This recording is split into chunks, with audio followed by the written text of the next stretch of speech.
Your Excellency, the Governor, the Honorable Minister, Chief Secretary, dignitaries, ladies and gentlemen.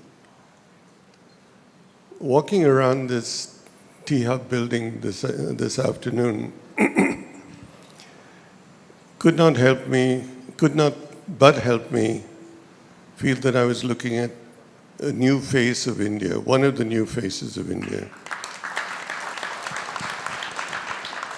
The face of entrepreneurship, innovation, and enterprise. Entrepreneurship and the sense of enterprise is not new in India.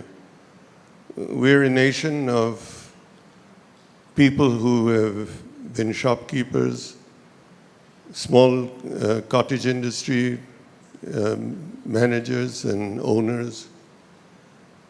We have done this over the years. We have been entrepreneurs, be it in agriculture, be it in traditional industries.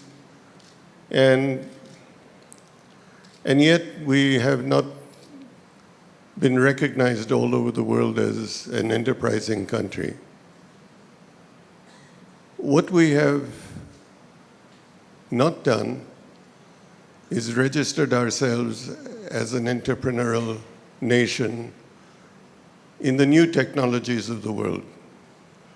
The technologies that don't require billions of dollars to establish, that don't require hundreds of acres to build. Enterprises that are built on innovation that's in your mind, non-traditional, untried, and sometimes risky, but that make a big, big difference in the world of tomorrow. This is what elevated the United States in the 80s into a new world of technology and high tech. It changed the way we live. It changes what we hold in our hands in terms of phones, communication.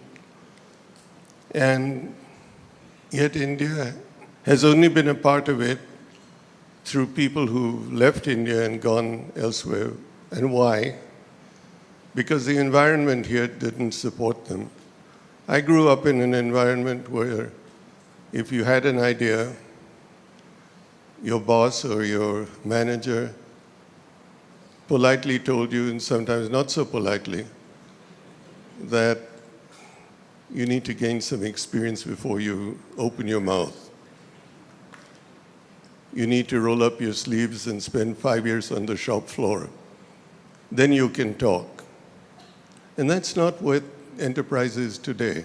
Enterprise today is an ability of someone who may be in his 20s, who has a good idea, and he needs to find a way to implement them.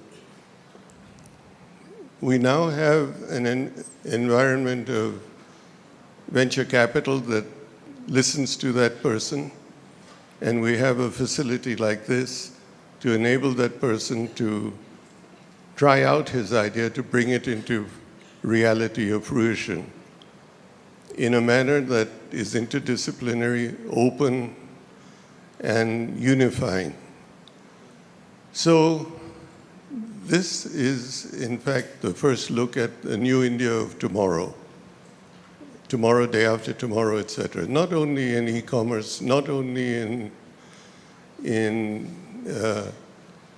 e-retailing, etc., but in the exciting area of medical remedies, medical treatment, stem cells, life sciences, and this can be the starting point of that new wave. And so it's a great privilege to be here today.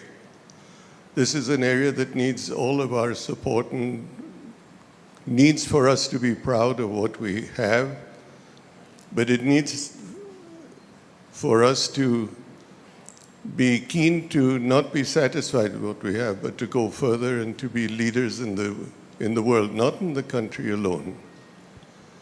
So my enthusiasm in the new India of tomorrow continues to be there. I continue to feel the need to support enterprising young Indian engineers and scientists. And all of us should be very pleased to play this role and need to support this, because all of us should be keen to unleash the Indian tiger. And we haven't done that as yet. So let's all put our hearts and souls behind the fact that this is going to be the new India of tomorrow. And what we're seeing in this building is just the start, just a nucleus of what could be the new big thing in the country. And thank you very much for